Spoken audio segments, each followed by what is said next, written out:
In this video, we're going to be talking about how does technology help the church, and we're going to share with you a couple of ideas on how you can reach more people online coming up.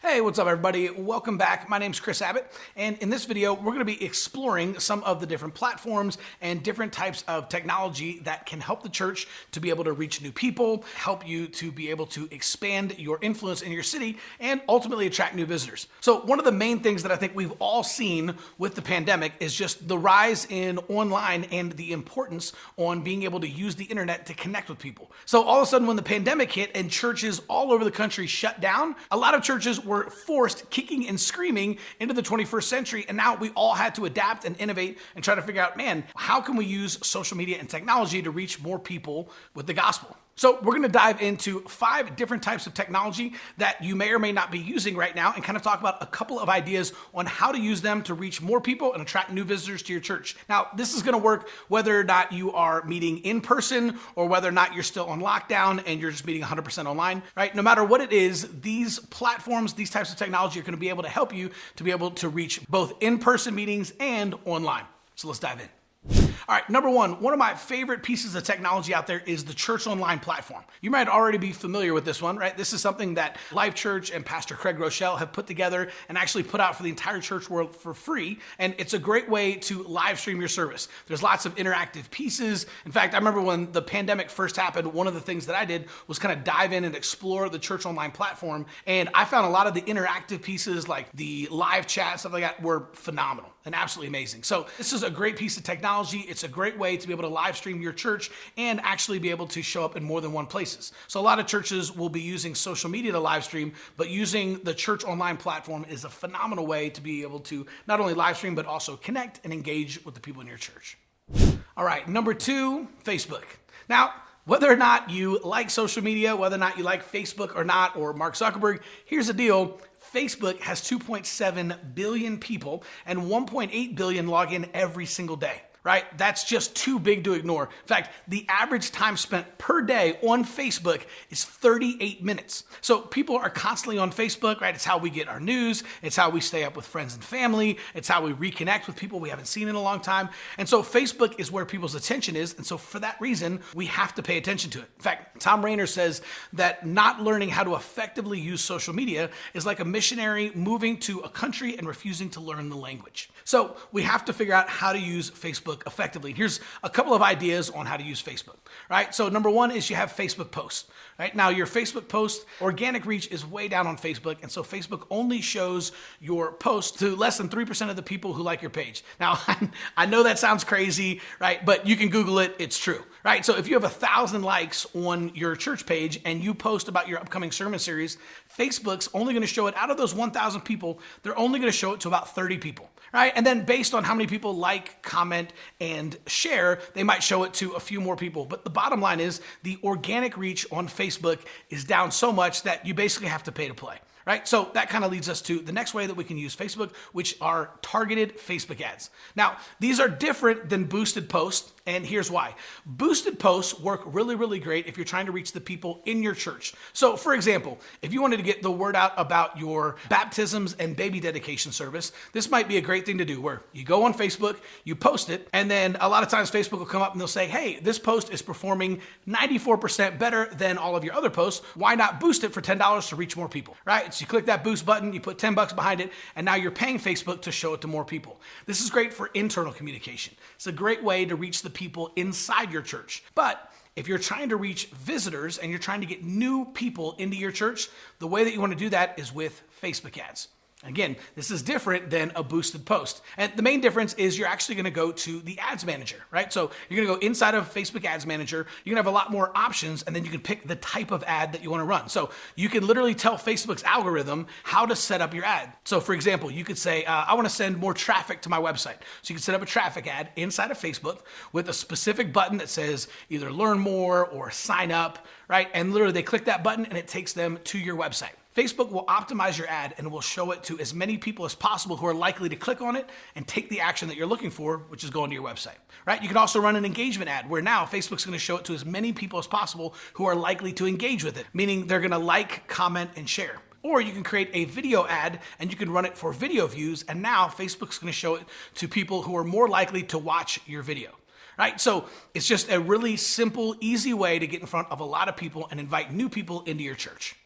Facebook groups are another great way to be able to engage people. In fact, I know of a church in California that since they've been shut down for about a year, have literally been running Facebook ads that take people into Facebook Messenger where they have a ministry conversation. And then since they can't meet in person, the next step is they actually invite people into their church Facebook group. So now they have a chance to basically just kind of do life with people and kind of engage in there. So the pastor's constantly going live in there and having conversations, and then they invite people to go to a digital next steps class, which is pretty cool. So just another great way to be able to engage people on Facebook.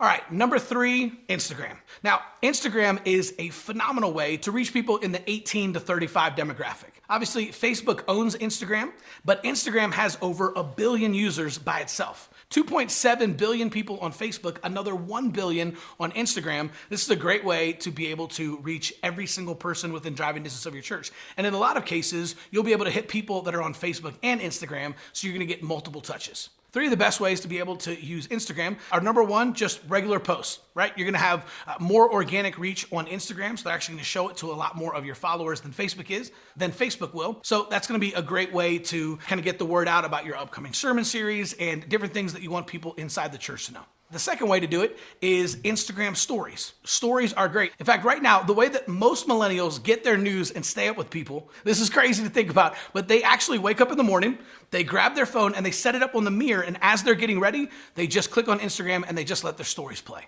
Right? And so all the stories, this is how people are getting their news. It's how they're staying up with what their friends and family are doing. And so literally, if you don't believe me, go ask a couple of millennials in your church. You'll find out as they're doing their makeup, doing their hair, brushing their teeth, they just have their phone propped up against their mirror and they just have their Instagram stories playing. So this is a great way to be able to get in front of people and to kind of stay top of mind, is just to make sure to post some of your important sermon clips or your important announcements or anything that you want to communicate inside of an Instagram story. And finally, Instagram Live, right? Instagram is still prioritizing live videos, and they're going to show it to a lot of people. In fact, there's going to be notifications to all of your followers and say, hey, Faith Church is live right now. Or a ton of people that are going to go onto your live videos. So this can be you live streaming your service, live streaming your worship. Maybe you're live streaming from your worship rehearsal on like a Wednesday night or Thursday night, right? Maybe you're going live from the youth group, sharing some stuff that's happening over there. Maybe you're simply going live from an event and sharing what's going on.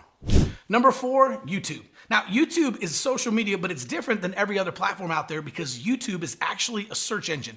And with as big as Facebook is, YouTube is actually growing at twice the rate of Facebook, right? And so the best part about YouTube is because it's a search engine, it's actually the second largest search engine in the world behind only Google, and it's owned by Google, which means YouTube videos are now showing up in Google searches, which is awesome. So somebody goes and they search for churches in your city, right? And your YouTube video could pop up. Great way to get found and attract new visitors. The other thing that's cool about it is that in social media, your post might go up there, and even if your post performs really well, it may only live for about a day or two. But with YouTube, because it's a search engine, it'll live forever. In fact, the longer your video is on YouTube, the better it's going to perform and the more people that will find it.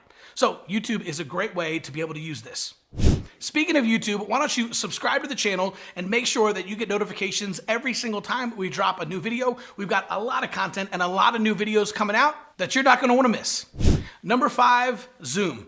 Now, I think everybody in the world knows about Zoom now because of the pandemic, right? They were one of the few companies that just soared during the pandemic because everybody went online. And so all of a sudden, all these in-person meetings that were normally happening in the real world, when things shut down, everybody jumped onto Zoom. And so Zoom is a great piece of technology that you can use. In fact, I actually know of a church that during the pandemic, when they weren't meeting in person, they started doing their growth track on Saturday mornings via Zoom meetings. So this was a great way for the new people in their church that had just started engaging with them online via their live stream or Facebook or Instagram, and then they could invite them to join the church through their Saturday morning growth track on a Zoom call. Now you can run people through your next steps class or your membership class or your growth track through a Zoom call. And because it's interactive, people can ask questions and you can have a meeting just like you would at your church. This is also a great option for small groups, right? So if your small groups can't meet because of COVID or because of other things, right? There's no reason to have to cancel it completely. Your entire small group can just meet via Zoom. In fact, we started doing this at my church for our men's meetings, right? Every single Monday night at 6 o'clock, my pastor would go live on a Zoom call and everybody would log in. And what was cool was, man, everyone's missing everybody, right? Everyone's on lockdown, but we're still able to log in. And we had hundreds of guys who would log in to a Zoom meeting to hear our pastor talk for 15 or 20 minutes, just like a short men's devo. It was awesome. And finally, number 6, text in church. Now, if you're not familiar with Text in Church, this is a great piece of technology. We started using it at my church years ago. It allows you to not only be able to text all of the people in your database, but you can also set up custom groups of all your volunteers or just your worship team, and you can send out text messages that way. Great way to be able to stay in touch with everybody, to kind of send out announcements to people, because text messages have a 97% open rate. So one of the best ways to communicate with people right now is text. The other reason that I absolutely love Text in Church is because of their automated follow-up system. In fact, they actually created a 6-week follow-up system inside of Text in Church. So when you sign up, you can literally just plug all of your information from your Connect cards on Sunday into Text in Church on Monday, and it'll automatically kick off a 6-week follow-up system without you having to do a thing. So if you guys want to try Text in Church for the very first time, you can actually just click on the link in the description. You can actually get 3 months free of Text in Church and give it a shot for yourself. I think you're going to love it. It completely changed the way we started doing ministry at our church.